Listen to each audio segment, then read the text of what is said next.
अरुणाचल की जनता का मैं सबसे पहले आभार प्रकट करना चाहता हूं, जिसके बदौलत मुझे देश का सेवा करने का मौका मिला और देश का सेवा करते करते अपने अरुणाचल प्रदेश को एक अधिक मदद, अधिक सहायता, अधिक सेवा करने का जो मुझे मौका मिला है, ये हमारे जनता जनार्दन, हमारे अरुणाचल के लोग, चाहे वो बूढ़े हो, बच्चे हो, चाहे गांव वाला हो या टाउन में रहते हो, सबका प्यार और आशीर्वाद की वजह से मुझे अरुणाचल प्रदेश का नाम को आगे ले जाने के लिए और काम करने का मौका मिला।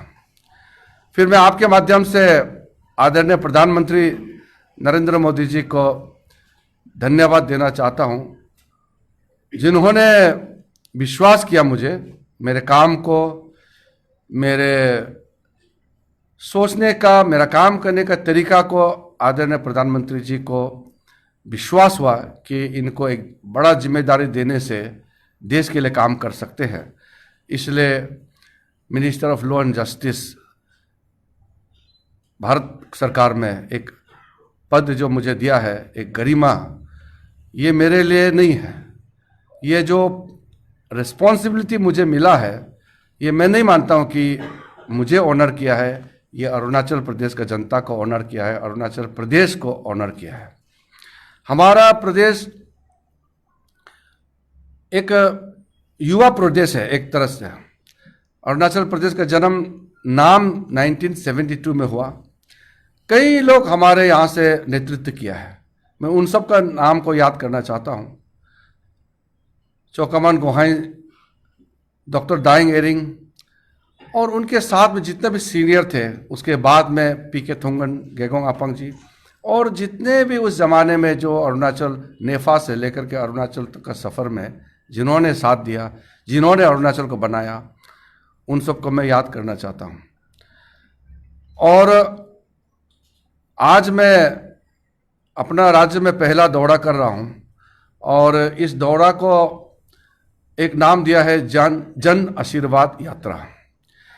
जन आशीर्वाद यात्रा का मकसद ये है कि हमको जनता ने सेवा करने के लिए मौका दिया, जनता ने हमको एक पद दिया और पद में रहते हुए जनता का आशीर्वाद जब तक प्राप्त नहीं होगा तो हम अपना कार्य ठीक से नहीं कर सकते हैं। इसलिए नए जिम्मेदारी मिलने का साथ साथ आदरणीय प्रधानमंत्री नरेंद्र मोदी जी का ये विचार था कि जितने भी जो मंत्री बने हैं इस बार, सबको जनता का आशीर्वाद लेकर के अपना काम को शुरू करना है। हम लोग को पद मिलने के साथ साथ पार्लियामेंट सेशन शुरू हो गया था, इसलिए नहीं आ पाया। और पार्लियामेंट सेशन खत्म होते ही हमारे इंडिपेंडेंस डे का सेलिब्रेशन हुआ और तुरंत उसके बाद हम लोग निकले हैं।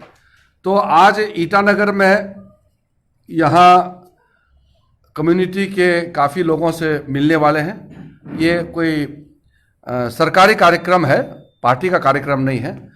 और बीजेपी के जो कार्यकर्ता है वो उसको ड्राइव कर रहे हैं हमारे आगे का यात्रा को। लेकिन हमारा संपर्क सब समाज के हर एक वर्ग से होगा। लेकिन एक आशीर्वाद के तौर पर हमने ये प्रयास किया कि हम कुछ ऐसे लोगों से पहले मिले या उनके यादगार में उनके घर हम जाए जिन्होंने इस छोटा सा पार्टी को आज इतना बड़ा पार्टी बनाया है। भारतीय जनता पार्टी को बनाने में, संवारने में जिन लोगों ने योगदान दिया, जिनके बदौलत हम लोगों को आज जनता काम करने का मौका दिया, उनका आशीर्वाद लेंगे। जो हम लोग सब एक है, एक टीम है, सिर्फ जिम्मेदारी अलग अलग है। जिम्मेदारी किसी को मंत्री, किसी को पार्टी सेक्रेटरी, प्रेसिडेंट, जिम्मेदारी अलग है, लेकिन काम करने का सबको बराबर दायित्व है। हम लोग सब एक टीम होकर काम कर रहे हैं। उसी प्रकार से समाज में लोग, कोई लोग पॉलिटिक्स में होते हैं, कोई ब्यूरोक्रेसी में होते हैं, कोई आर्म फोर्सेस में होते हैं, कोई एनजीओ में काम करते हैं, कोई किसान बन के गाँव में काम करते हैं, कोई टेक्नोक्रेट्स हो जाते हैं। तो सबका पोजीशन अलग हो सकते हैं, लेकिन रिस्पॉन्सिबिलिटी समाज और देश को बनाना है। तो मैं बाकी जो गवर्नेंस के बारे में बाकी चीज़ें को अभी नहीं बोलूँगा। कुछ बातें मैं वहाँ कम्युनिटी लीडर्स के साथ में बैठने वाले हैं। वहाँ जो हमारा विजन है प्रदेश का, राष्ट्र का, प्रधानमंत्री जी का, उसमें मैं एक दो बातें रखूँगा। और आगे जब हम लोग जन आशीर्वाद यात्रा में निकलेंगे तो उसमें कुछ हमारे मन में जो भी बातें हैं वो आगे रखते जाएंगे। यहाँ एक इंट्रोडक्टरी रिमार्क था और आप लोग आए हैं, तो जब आप लोग आए हैं तो मैं इतना बोलना चाहता हूँ कि अरुणाचल प्रदेश एक समय में ऐसा था कि हम टोटली डिपेंडेंट स्टेट था और केंद्र में जाकर के हम लोग वहाँ मांगने जाते थे और हमको स्थान नहीं मिलता था। हम जब दिल्ली जाते थे, हमारे चीफ मिनिस्टर, अरुणाचल के मंत्री, एमएलए, ऑफिसर या अलग अलग एनजीओस, ऑर्गेनाइजेशंस होते हैं, दिल्ली जाते थे या अरुणाचल से बाहर जाते थे तो हम लोगों को बराबर का दर्जा ट्रीट नहीं करते थे, हम लोगों को वो इज्जत भी नहीं मिलते थे। और बहुत लोग तो जानते नहीं थे अरुणाचल प्रदेश कहाँ है और सवाल भी करते थे कि अरुणाचल से कौन है, मंत्री कौन है, सीएम कौन है। तो हमारा पहचान में, हमारा इज्जत में मुझे लगा कि कहीं ना कहीं कमियां रही हैं।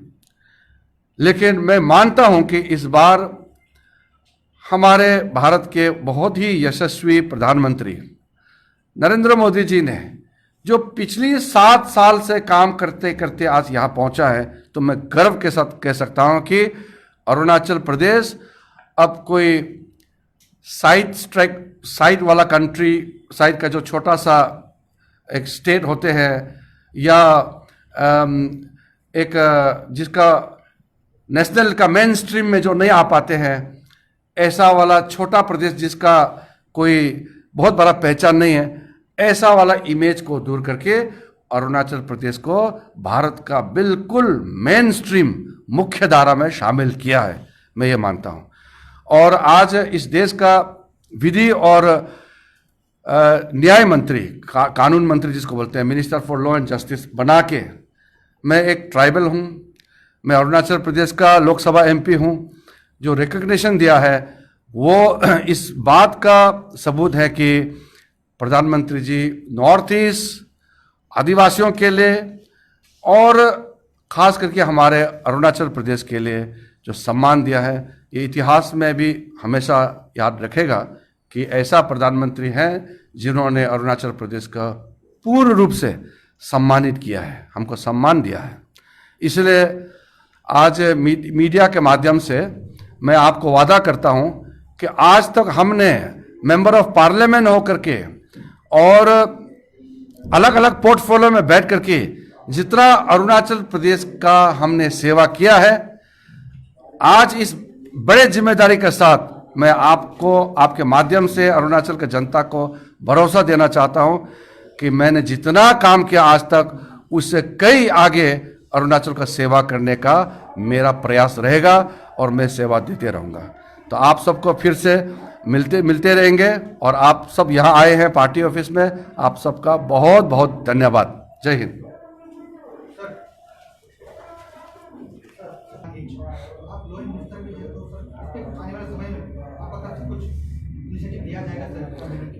संविधान में या कानून में कोई भी प्रोविजन होता है वो सिटीजन्स का प्रोटेक्शन के लिए होता है। हम लोग अरुणाचल प्रदेश की दृष्टि से जो भी हम कॉन्स्टिट्यूशन ऑफ इंडिया में जो देखता है वो हमारा संरक्षण के लिए, हमारा प्रोटेक्शन के लिए।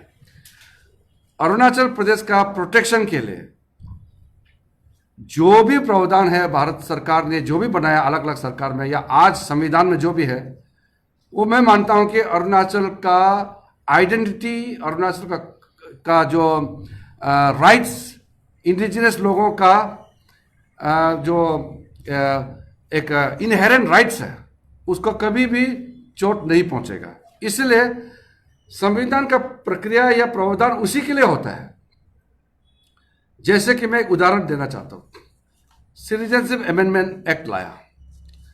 सिटीजनशिप अमेंडमेंट एक्ट लाने से सबसे बड़ा फायदा क्या हुआ अरुणाचल प्रदेश के लिए? 1996 में गुवाहाटी हाईकोर्ट ने एक जजमेंट दिया, सारा चकमा हाजोंग रिफ्यूजीज को अरुणाचल में रखना है और अरुणाचल में इनको बसने देना है और ये भारत का सिटीजन है, ऐसे जजमेंट दिया।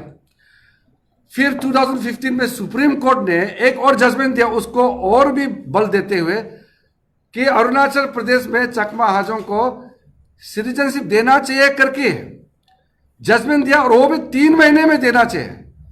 लेकिन कॉन्स्टिट्यूशनल जो अमेंडमेंट हुआ, सिटीजनशिप अमेंडमेंट एक्ट हुआ, उसमें नरेंद्र मोदी जी ने क्लियर कर दिया कि अरुणाचल के ट्राइबल के अलावा, अरुणाचल का इंडिजिनस एसटी के अलावा कोई भी फॉरेनर, कोई भी बाहर का आदमी अरुणाचल का एसटी नहीं हो सकता है।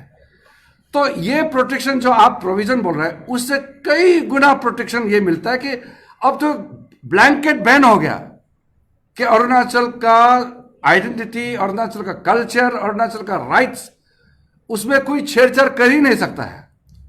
और कॉन्स्टिट्यूशन प्रोविजन में जो प्रोटेक्शन दिया है वो तो है, और कभी कुछ चीज और प्रोटेक्शन के लिए जरूरत होगा तो वो देखा जाएगा। उसके लिए हम बैठे हुए हैं, हम तो यही का एमपी है, हमारा रहते हुए अरुणाचल का कोई क्या प्रॉब्लम हो सकता है, क्योंकि हमारा प्रधानमंत्री का आशीर्वाद है।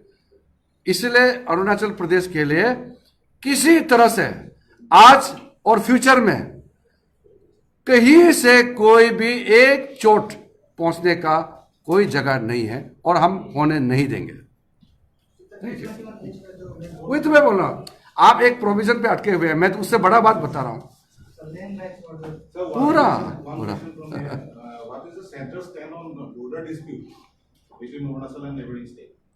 वो तो बाउंड्री कमीशन में, आप सुप्रीम कोर्ट में पेंडिंग है, लेकिन हम लोग ये प्रयास करेंगे भारत सरकार की ओर से कि स्टेटस को, कोई वायलेंस नहीं होना चाहिए बॉर्डर एरिया में।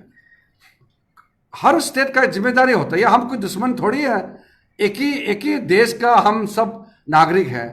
और नॉर्थ ईस्ट में जो हम कहते हैं 7 सिस्टर्स, सिक्किम को मिला के 8, आपस में एक दूसरे को हम दुश्मनी क्यों ट्रीट करना चाहिए? इस पार उस पार सब जाने आने का कोई हम लोग को रोक टोक तो है नहीं। बस अरुणाचल में आने में ILP चाहिए, बाकी तो कोई भी आ सकता है, ILP लेके आ सकते हैं। तो इसमें कोई किसी प्रकार का टेंशन नहीं होना चाहिए, और भाईचारा के साथ दोनों स्टेट में, चाहे अरुणाचल असम हो, असम मिजोरम हो, असम नागालैंड हो, उसमें मैकेनिज्म बनाया हुआ है, और सबको मैकेनिज्म फॉलो करना चाहिए। पूर्व में लगभग 600 के आसपास लोग मारे जा चुके हैं बॉर्डर क्लैशेस में आज तक नॉर्थ ईस्ट में। तो पहले आप सोचिए 500 से ज्यादा, लगभग 600 के आसपास बॉर्डर क्लैश और टेंशन में मारे गए। ये अच्छी बात नहीं है, बहुत दुख की बात है। और अभी रिसेंटली मिजोरम और असम के बीच में टेंशन हुआ। इसलिए सबको बहुत बैलेंस वे से, प्रोवोकेटिव स्टेटमेंट नहीं देते हुए, लोकल लेवल में तालमेल करते हुए हम लोग को मिलकर चलना है। हम सब यूनाइटेड नॉर्थ ईस्ट है, we are for India, United North East is for United India. आपस में बिल्कुल कोई टेंशन होकर चलने से हम बिखर जाएंगे। United we stand, divided we fall, ये फॉर्मूला हर दिन लागू करना चाहिए। थैंक यू जी, थैंक यू।